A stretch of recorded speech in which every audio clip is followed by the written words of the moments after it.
says after his retirement, he hopes to serve the industry as a trainer, sharing his experience and skills. A big round of applause for Mr. Farid Sayed.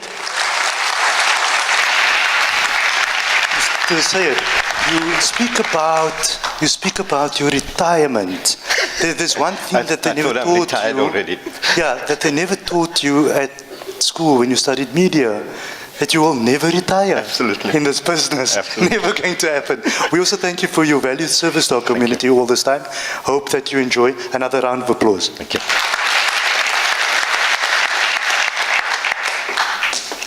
Assalamu alaikum and a very, very good morning to everyone. And I've been asked to speak about Muslim views. And so I'm going to be telling you a story about Muslim views. But it's also going to be a story, and mainly, in fact, a story about people. Because we tend to sometimes place a lot of emphasis on the institutions, and it's important because after the people move on, and as Faisal was saying, you know, when I retire, if ever I will, the institution continues. But I think, you know, we often misplace the emphasis and we ignore the people. And particularly people who came up with that bright idea of a particular institution. So while MuslimViews celebrated its 30th anniversary last year, it was founded in 1986. My story starts way back. Faisal was born 2 years before I started, 2 years before I started, or I think 2 years after I started. Well, my story starts 2 years before I was born, actually. And it starts in 1952. And in a place not very far away on the Cape Flats, in Johnson Road, opposite what is now the Haji Ibrahim Crescent Athlone Industria. And there was a famous landmark, and it was called The Farm. And the person who owned the place was a very prominent figure. His name is Mr. Ibrahim Balu Parker. Well-known personality. A couple of roads are named after him. Haji Ibrahim Crescent is named after him. And he's the founder of Habibia Primary School.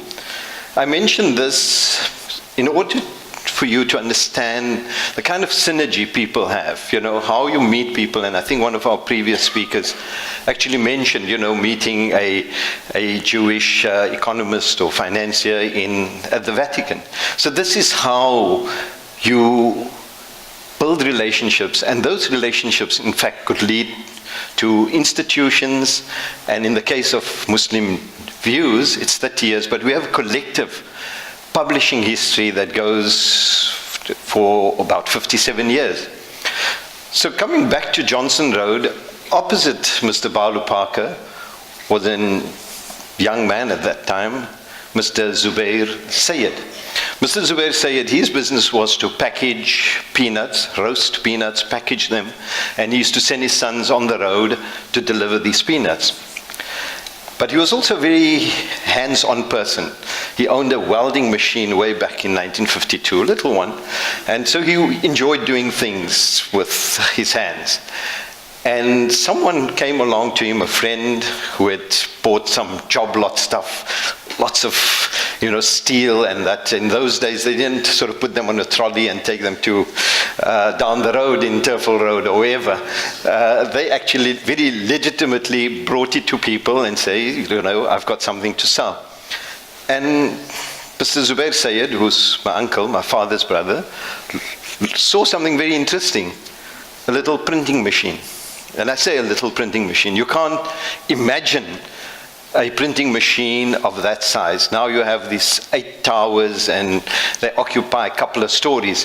This was a little printing machine which you could put on a tabletop. And that was his, you know, that became his passion. He looked at that and he said, you know what, I know nothing about printing, but I'm going to fix this up. And he put that on the table, gave it a good shine. And that was his first printing machine. And all he did was printing leaflets, wedding invitations, doing favors for friends, non-commercial. Fast forward to 1956, 4 years later, that printing machine doing its work. And one of the things I remember about my late uncle was, and we always used to joke, you know, in the old days they used to wear those little bands on the arms. I've never ever, except if it was some sort of formal occasion, ever seen his sleeves roll down. So, you know, he was always busy. And in 1956, Mr. Palu Parker comes across to him, his neighbor, and he says, there's a very famous international speaker, dignitary, who's going to be visiting South Africa soon, and I want you to partner with me. Will you assist me in the organizational side? So he said, who's this person? And it was Maulana Abdul Alim Siddiqui, 1956. And he agreed, and he says, fine. And he says, you know, I've been approached by another organization, the Muslim Brotherhood Society. And it's an important part of our history, because they came up with the idea of having a mass Maulud. Now, we hear about the mass Maulud now, and there are debates about, you know, mass Maulud or not. At that time, people did their things for the good of the community. So he says, fine, you know, and he says, what I need you to do is to coincide with this visit, print some leaflets, and we try to get as many people as possible to the Greenpoint track. That was, according to my elder cousins, the first experience they had of doing a pamphlet blitz at the Masajid, 1956. And it was District 6, Boerkaap, Wynberg, Claremont, Simonstown, nothing on the Cape Flats except for Habibi, I think, and St. Athens, because it was pre-group areas days. And they drew 10,000 people to the Maulud, and it's still the biggest ever Maulud celebration in this country. Now, why am I telling you this? It is that particular draw card that this pamphlet or this media blitz had that created an idea which took fruit 4 years later. So Maulana Abdul Alim Siddiqui came to my uncle and he says, you know what, you've shown the power of print. I'm giving you the rights to publish all my booklets on one condition, that you don't sell them. I don't want royalty, you distribute them free. So many of the older generation would know about Islamic Publications Bureau and booklets like What is Islam, Why Religion, simple stuff, 8 and 16 pages stuff, you know, not heavy reading, but just informative, just getting the message there. And so my uncle started what he called the Islamic Publications Bureau, but the idea was always about mass media. And the people who supported the funding of Islamic Publications Bureau then came, we called them together and he says, you know, I've got an idea. I want to start a newspaper. And I said, a newspaper? You know, and this is 1960. And he says, yes, you know, we can do it, you know, and he looked at different models and he says, let's go for it. And so on the 16th of December, 1960, the first edition of MuslimViews was printed. After my time, but I was in fact not in Cape Town at that time. So let me just take you to another period, 1962. That's when we did the trek, the Groot trek in the opposite direction, which was a wiser move than going to the north. Apologies to those from the north. But we came to Cape Town and attended Habibia Primary School, and I don't want to, but my classmate from Habibia Primary School is sitting right there in the audience. And after school, we would go to SNS printers.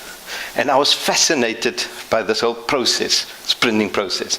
By that time, Mr. Sayed had bought a Heidelberg from Germany, so it had grown, business had grown. From a little idea, a rummage or a job lot that came, it grew to a Heidelberg, which was kind of, they call it the Mercedes of printing, really.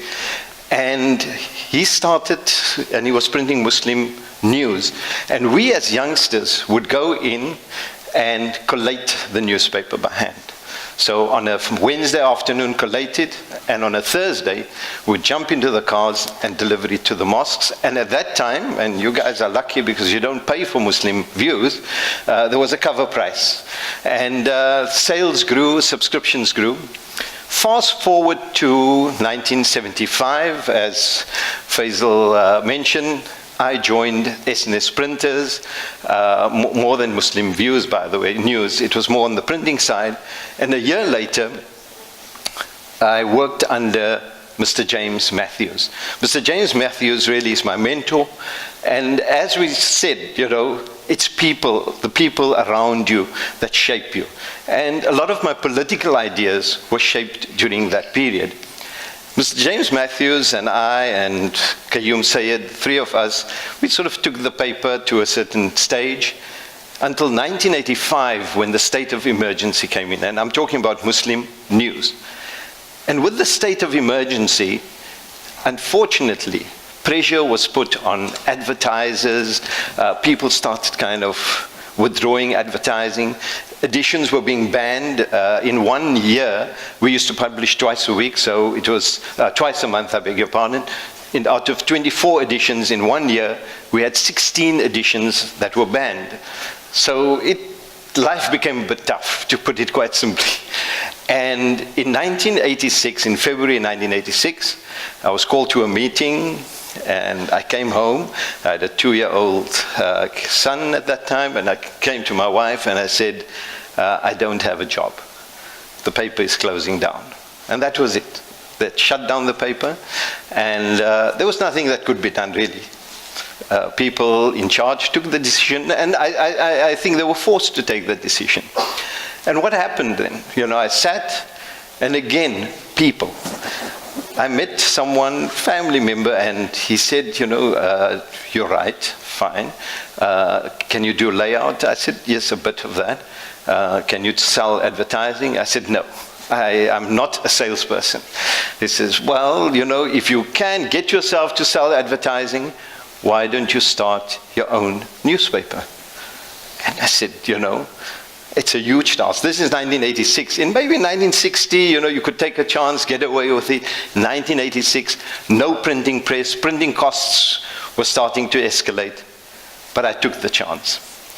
At that point, another friend of mine who had actually served his internship with Muslim News, he heard about this talk, came in and he said, Farid, you know what, I'm going to do writing, but I enjoy going on the road, and I'll sell advertising.